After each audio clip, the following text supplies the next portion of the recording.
को यह बिल्कुल पसंद नहीं आया कि ली कितना एरोगेंट और कमांडिंग बन रहा था। बिना किसी हेजिटेशन के मू ने एक गॉडली हैंड समन किया और ली को जोर से पकड़ लिया। यह साफ बता दिया कि वो लॉर्ड के साथ ऐसे ऑर्डर्स नहीं चला सकता।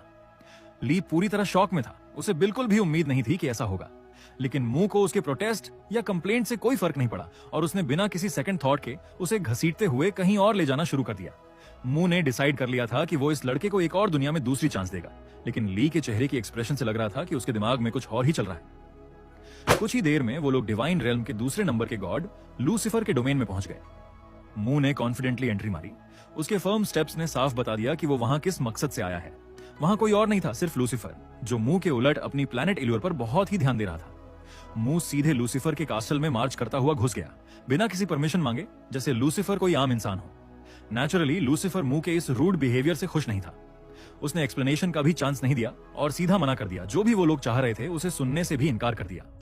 लेकिन मू को लूसीफर की ओपिनियन की कोई परवाह नहीं थी। उसने फ्लैटली कहा कि गेट खोलो, क्योंकि वो ली को एल्मर प्लैनेट पर भेजने वाला है।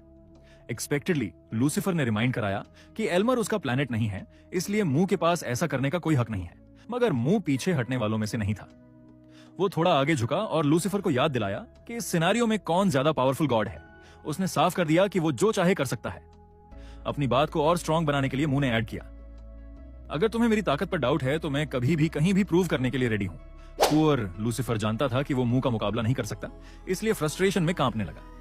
लूसीफर की हेजिटेशन देखकर मू ने खुद ही आगे बढ़कर सब संभालने का फैसला किया। वो एल्मर प्लैनेट की सरफेस की तरफ बढ़ा और जैसे ही उसने उसे टच किया, लूसीफर चौंक गया। लूसीफर ने जल्दी से वार्न किया, दूसरे गॉड के डोमेन में इंटरफेयर करना सख्त मना है। अगर कोई आउटसाइडर गॉड उसे छुएगा तो अनब्रेकेबल बैरियर एक्टिवेट हो जाएगा। और हुआ भी वही। जैसे ही मू ने टच किया, एक स्ट्रॉन्ग बैरियर सामने आ गया। लेकिन लूसीफर की डिसबिलीफ का कोई ठिकाना नहीं रहा जब मू ने उसे कुछ सेकंड्स में ही एफर्टलेसली तोड़ दिया, जो लूसीफर ने कभी इमेजिन भी नहीं किया था। शॉक में डूबा लूसीफर मू को घूरता रह गया और मू ने काल्मली कहा, यूनिवर्स के रूल्स तभी चेंज होते हैं जब कोई उन्हें सच में बदलना चाहता है। फिर मू ने अपनी गॉडली हैंड खोली और ली को रिलीज किया।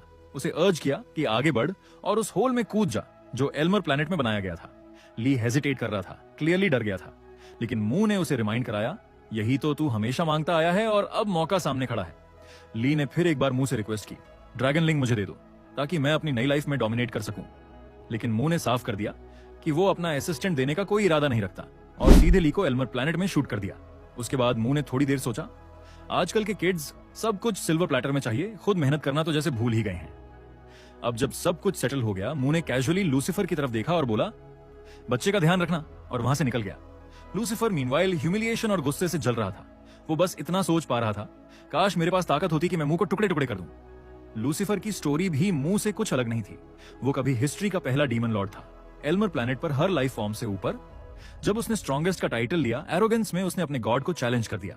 बैटल की शुरुआत में लूसीफर ने एक ब्लाइंडिंग लाइट समन की, जो जल्द ही एक मैसिव मैजिकल सोर्ड में बदल गई। वो तलवार उस गॉड से भी कई गुना बड़ी थी। लूसीफर ने उसे सीधा गॉड पर फेंक दिया। गॉड उसे रोक नहीं पाया, वो स्प्लिट इन 2 हो गया, बचाव तक नहीं कर सका। उस गॉड को हराकर लूसीफर ने उसकी जगह ली, लेकिन वो संतुष्ट नहीं हुआ।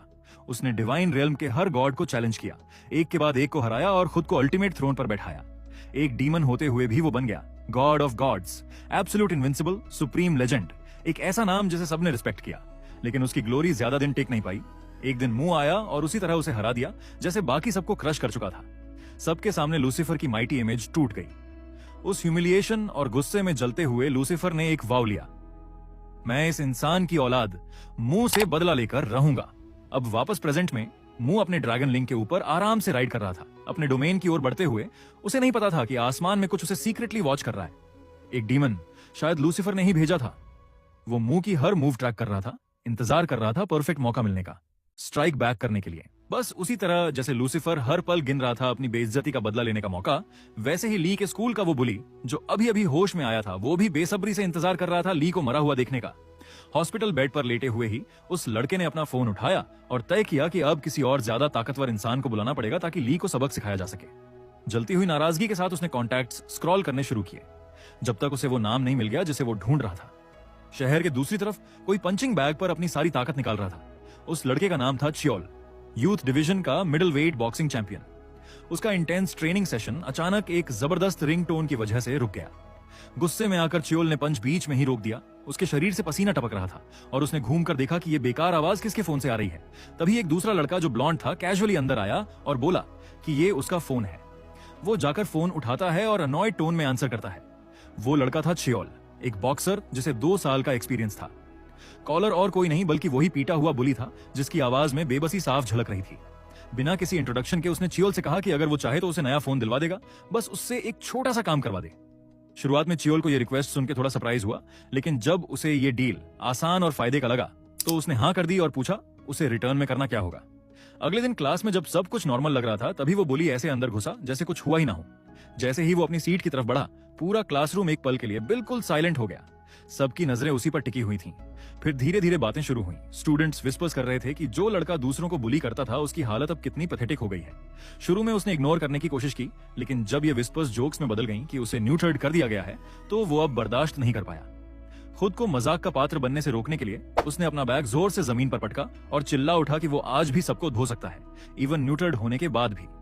उसने किसी को भी चैलेंज कर दिया जो उसकी ताकत पर डाउट करता था।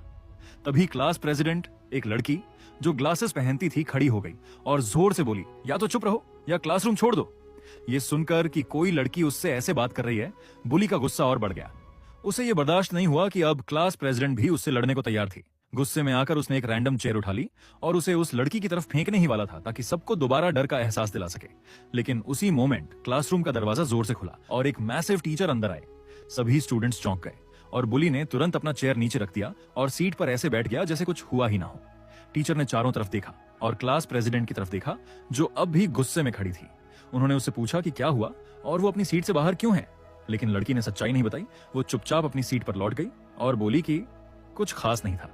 टीचर ने ज्यादा कुछ नहीं पूछा, लेकिन जाते जाते उसने उस लड़की से कहा कि क्लास के बाद उससे मिलना। लड़की ये सुनकर थोड़ी क्यूरियस हो गई कि आखिर टीचर उससे अकेले क्यों मिलना चाहते हैं। स्कूल खत्म होने के बाद जब वो टीचर से मिली तो पता चला कि टीचर उससे एक फेवर चाहते हैं। क्योंकि वो क्लास प्रेसिडेंट थी और उस पर भरोसा किया जा सकता था, उन्होंने उससे कहा कि वो ली को चेक करे, जो आज अनुपस्थित था और उसका फोन भी पिक नहीं कर रहा था। बदले में टीचर ने उसे रिकमेंडेशन लेटर देने का वादा किया जो उसकी सीनियर ईयर में काम आ सकता था। ये रिक्वेस्ट की तरह था, लेकिन लड़की जानती थी कि वो मना नहीं कर सकती। एंग्शियसली लेकिन बिना कुछ बोले उसने हाँ कर दिया।